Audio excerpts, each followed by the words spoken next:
Hey everyone, today we are looking at Shinku, one of the newly released characters in Neverness to Everness's patch 1.2, also known as My Wife. Her release was very rocky to say the least, but after waiting for a while for bug fixes in CN side, and also reviewing CN community's findings, the overall sentiment on Shinku is still rather mixed because despite the damage numbers are potent, but there are inconveniences in combat and there is currently a lack of teammates that can better play around her. So how do you play her then? How should you build her, and what teams should you run? Let's break everything down. First, Shinku is a Cosmos main DPS whose damage revolves around her ultimate, making her playstyle very straightforward.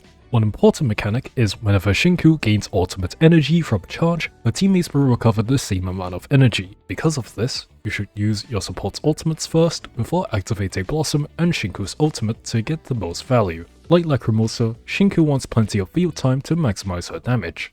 But before starting your first rotation, you should wait about 7 seconds after entering combat or perform perfect dodges to build Menacing Gaze. Menacing Gaze will stack up to 8 times and boost your next attack's damage and quickly fill her SP meter. The good news is that you only have to do this once. After that, you can simply follow your normal rotation.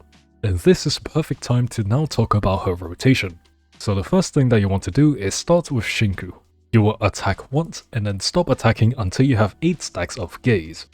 Once you have 8 stacks, press your skill and your SP meter should be full. Then you're gonna swap to Skier, use your ultimate and get his SP meter to max. You're gonna swap to main character, use your ultimate and then skill. Then we can safely swap to Nunnally, use your ultimate and then skill. Once that's done, you can swap to Shinku to use her skill and then ultimate. Once you're in her ultimate, just keep basic attacking and use your skill whenever it's available. Once your second ultimate is ready, keep tapping ultimate until you exit. Then use your skill again and get full SP meter. We can repeat what we have done earlier. Swap to Skier, use his ultimate, get his SP meter to max. Swap to MC, use your ultimate and skill. Swap to Nunnally, use her ultimate and then skill. And you're back to Shinku's damage rotation. And that's it. The rotation really isn't hard to do, but keep in mind that area bosses aren't really Shinku's forte because it's noted from CN that Shinku will still often miss her attacks against aerial bosses or aerial enemies in general, even post-bug fix. Alright, let's talk about how to build her.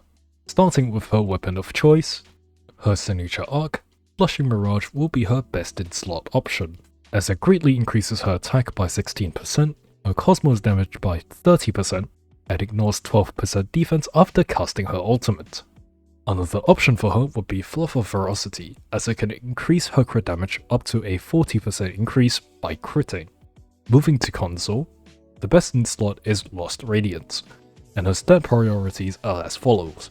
For the main stat, go with double crit, and for substats, prioritize crit rate and crit damage over damage bonus, over attack percent, and flat attack.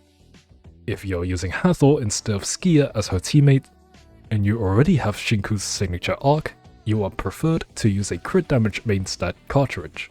Now, let's talk about teammates. For Shinku's team, you will want at least one Lakshana and one Anima teammate to activate her charge enhancement, allowing her to restore energy to the entire team. Skier is a great Lakshana option, but you can also use Hathor for extra Remora uptime and crit rate. For the Anima slot, Nunnally works well, and Mint is a solid alternative if you don't have Nunnally for now. And Eroi could be one of Shinku's best partners once she is available. Lastly, the main character is recommended because their quick rotation helps to make up for Shinku's long initial setup time. So, should you pull Shinku? If you're looking for a strong Cosmos hypercarry with a simple rotation, then Shinku is definitely worth considering. While her opening startup can feel very sluggish, she delivers excellent damage once fully ramped up and already performs well in endgame content. If you're planning to invest further, prioritize on Awakening 3 and Awakening 5. Awakening 3 simply lets Shinku build Menacing Gaze while she's off field, allowing her to deal more damage on future rotations. And Awakening 5 greatly improves her survivability with increased defense, self-healing, and interruption resistance during her ultimate. If you manage to get 2 Awakenings, then Awakening 4 is an honorable mention. It increases her menacing gaze cap to 16 and gives her even more damage, making it a very nice awakening to pair with Awakening 3. So, what do you think of Shinku? Are you pulling for her, skipping her, or have you already added her to your team? Let me know in the comments. And if this guide helped you out, don't forget to like and subscribe as it greatly helps me out. Thanks for watching, and I'll see you in the next one.